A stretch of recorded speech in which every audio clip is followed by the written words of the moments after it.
നിലമ്പൂർ ഉപതെരഞ്ഞെടുപ്പ് പശ്ചാത്തലത്തിൽ സുരേഷ് ഗോപിയുടെ പ്രതികരണം വലിയ ചർച്ചയാവുകയാണ്. തെരഞ്ഞെടുപ്പ് വരുന്നത് ശല്യം പോലെ തോന്നാറുണ്ടെന്ന് കേന്ദ്രമന്ത്രി സുരേഷ് ഗോപി പറഞ്ഞു. പൗരൻ എന്ന നിലയിൽ വലിയ ബുദ്ധിമുട്ടാണ്. രാജ്യം മുഴുവൻ ഒറ്റ തെരഞ്ഞെടുപ്പാക്കണമെന്നും സുരേഷ് ഗോപി പറഞ്ഞു. സത്യം പറഞ്ഞാൽ ഞാൻ ഇങ്ങനെ ഒരു വാക്കേ ഉപയോഗിച്ചുകൂടാ. ഈ ഇലക്ഷൻ വരിക എന്ന് പറഞ്ഞാൽ വലിയൊരു ശല്യം വരുന്നത് പോലെയാണ് ഒരു പൗരൻ എന്ന നിലയ്ക്ക് എനിക്ക് തോന്നിയിട്ടുള്ളത്. വലിയ ബുദ്ധിമുട്ടാണ്. ഉച്ചഭാഷിണികളുടെ അതിപ്രസരം, സ്ഥാനാർത്ഥികൾ, അതും ഈർക്കിലി പാർട്ടികളുടെ എണ്ണം കൂടിപ്പോയതുകൊണ്ടും മറ്റു ചില താല്പര്യങ്ങൾക്ക് വേണ്ടി ഒരുപക്ഷെ സ്വതന്ത്ര ശ്രേണിയിൽപ്പെടുന്ന സ്ഥാനാർത്ഥികളുടെ എല്ലാം കൂടെ ഈ വീടുകൾ കയറി ഇറങ്ങുന്ന കഴിഞ്ഞ ലോക്സഭാ തെരഞ്ഞെടുപ്പിന് ഏതാണ്ട് 50-55 ദിവസമാണ് നമുക്ക് പ്രചരണ പ്രവർത്തനത്തിന് വേണ്ടി അടിച്ചേൽപ്പിക്കപ്പെട്ടത്.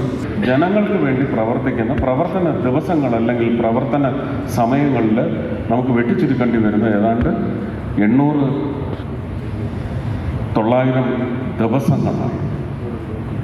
ഇതെല്ലാം കൂടെ ഒറ്റക്കെട്ടായിട്ട് തീർന്നാൽ ഇതൊരു 150-200 ദിവസം കൊണ്ട് തീരുന്ന ഒരു ദിവ്യ ജനാധിപത്യ പ്രക്രിയയായി മാറ്റാനുള്ള സംവിധാനത്തിൻ്റെ രൂപീകരണമാണ് ഒരുപക്ഷെ രാജ്യം മുഴുവൻ ഇന്ന് ഇതുപോലെയുള്ള സംഗമങ്ങളിൽ നടക്കുന്ന ചർച്ചകളിലൂടെ ഉരുത്തിരിഞ്ഞു വരാൻ പോകുന്നത്.